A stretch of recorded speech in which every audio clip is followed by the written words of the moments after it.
My parents told me they would not attend my wedding because my sister had invited them to her kid's 9th birthday, so I told them I am going to cut them out of my life, and now they are at my doorstep demanding an explanation for my actions. Life with siblings is either really fun or the worst thing that could ever happen in your life. In my case, it was the latter. My sister was 6 years old when I was born. It was my parents' dream to have 2 daughters. They had planned everything down to the last detail about our lives. When they found out their first baby was a girl, they wished for their second child to be a girl too.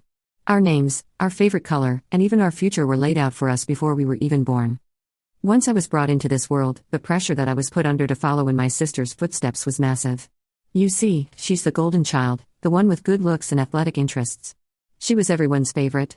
Be it a new classmate or a neighbor, my sister left such an impression that made them believe she was the embodiment of perfection. And then there was me. I wouldn't say I was average, but compared to her, I was below average in my parents' eyes. They wanted me to look and act like her and restricted me from being myself. At an age where one struggles to find themselves, I was not even given the luxury of doing that. I was expected to follow a certain personality and style, and anything more or less than that was unacceptable.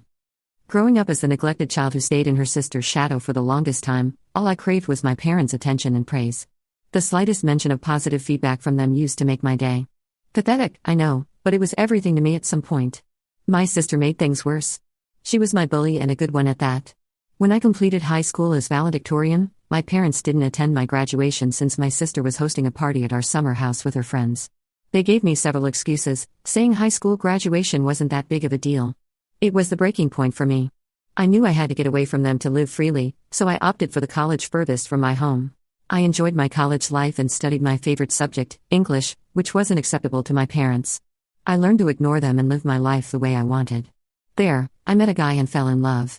He saw me for who I was and not for my family or my sister. Usually, people only got closer to me just to get my sister's information, so the friends I had weren't even friends. In college, I got to learn the value of friendships, love, life, and everything in between. When I graduated with my friends and boyfriend, I didn't bother calling my family since I knew they would cook up another excuse to miss it. I got a job and moved in with my boyfriend. All that while, whenever my parents called me, the news about my sister was the only thing I heard from them.